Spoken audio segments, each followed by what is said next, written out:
long tail cast on. So you take some of this yarn, make a slip knot,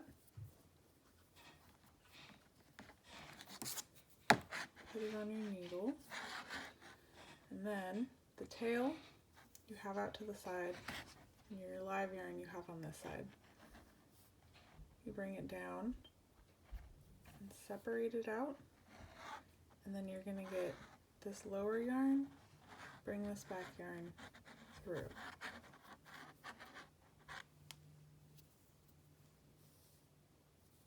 Separate it, this lower yarn, to bring that one through.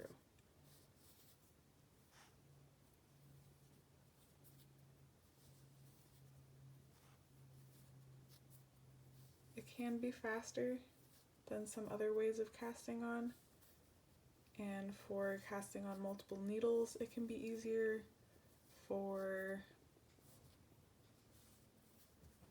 hiding the seam it can be easier to hide because it's less bumpy, but generally I don't prefer long tail cast on because it's hard to guess how much tail to leave, and if you run out you have to start over, and then sometimes you have a very long tail that's just sort of in your way while you're knitting.